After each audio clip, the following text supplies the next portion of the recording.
मैं परवेज़ आफ्ताब सिद्दीकी, प्रदेश अध्यक्ष all India Muslim front Uttar Pradesh हूँ।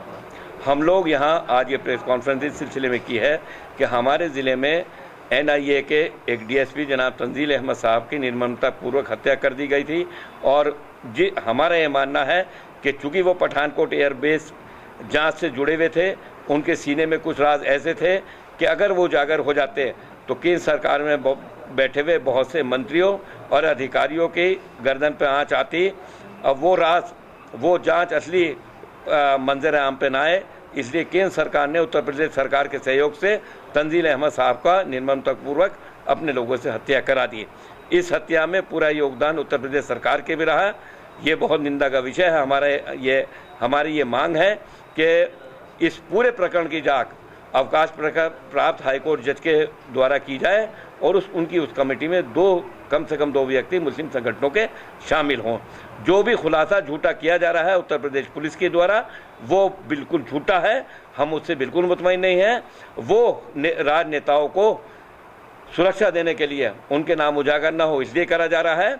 और तंजील अहमद साहब की इसी तरह हत्या की गई है, जिस तरह के आतंकवादियों के राज छुपाने के लिए शहीद हेमंत करकरे साहब की मुंबई में कत्ल किया गया था, उन्हें शहीद किया गया था।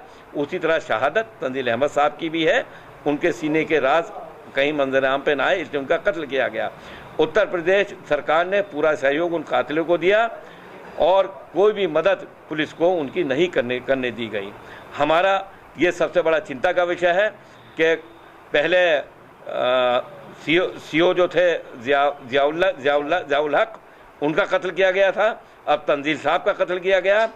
अगला कत्ल कौन से अधिकारी का होगा और विशेषकर कौन से मुस्लिम अधिकारों को अखिलेश सरकार कत्ल कराएगी, हमारे लिए सबसे बड़ा चिंता का विषय ये है। एक अधिकारी का इस तरह से शूट आउट होता है, सरया एक रोड के ऊपर चौकी के पास, जिस तरह से होता है। जी, छोटी छोटी घटनाओं में, हत्याओं में जो है मुख्यमंत्री, प्रदेश सरकार के मंत्री, आला अधिकारी, चाहे केंद्र सरकार के मंत्री रहे हो, श्रद्धांजलि देते जाते हैं, लेकिन इस अधिकारी के प्रति कोई खड़ा नजर नहीं आता। क्या लगता है? हमारा यह मानना है कि चूंकि ये एक राजनीतिक हत्या है, तंजील अहमद की यह हत्या राजनीतिक षड्यंत्र का हिस्सा है, इसलिए चूंकि केंद्र सरकार के और प्रदेश सरकार के रिश्ते जगजाहिर हैं और मुलायम सिंह सरकार ने मोदी जी को खुश करने के लिए कोई भी खड़ा नहीं हुआ उनका, क्योंकि वो खुद शामिल हैं उस षड्यंत्र में। किस मुँह से उसकी निंदा करें? और निंदा के विषय सारे अधिकारी, सारे मंत्री हैं इस उत्तर प्रदेश के, जिनके यहाँ का लाल जो NIA का एक जिम्मेदार अधिकारी था, उसकी खुलेआम हत्या कर दी गई। ना प्रदेश सरकार के किसी मंत्री का मुंह खुला, ना किसी सांसद का खुला, वो चाहे वो मूलचंद हो, चाहे वो नवाज़ हो, चाहे आमिर आलम हो, चाहे शाहिद मंजूर हो, किसी ने भी एक लफ्ज़ इस वाक़े के खिलाफ नहीं किया, जिससे साफ पता चलता है कि इस बड़े हादसे में केंद्र सरकार के साथ साथ प्रदेश सरकार पूरी तरह मुलव्विस और शामिल है। अब जब एक प्रॉपर्टी के विवाद के रूप में प्रदेश सरकार जब पुलिस अधिकारी पेश कर रहे हैं, ये जांच को सही दिशा से भटकाने का एक बड़ा घटिया षड्यंत्र है। और प्रॉपर्टी के विवाद में कोई व्यक्ति किसी को 24 गोली नहीं मारा करता। 9mm की बुलेट पत्रकारों ने बताया है कि वहाँ मिली है।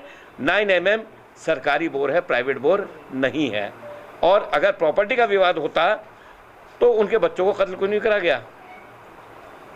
मान लीजिए प्रॉपर्टी का विवाद होता और तंजील साहब का इंतकाल हो गया, तो प्रॉपर्टी तो उनके बच्चों के नाम आ जाएगी, प्रॉपर्टी कहाँ जाएगी?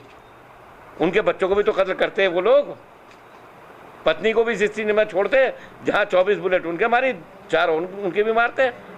तो ये तो साफ तय है लॉजिकली कि प्रॉपर्टी का कोई विवाद नहीं था। उत्तर प्रदेश पुलिस मेन मुद्दे से जांच को भटका रही है।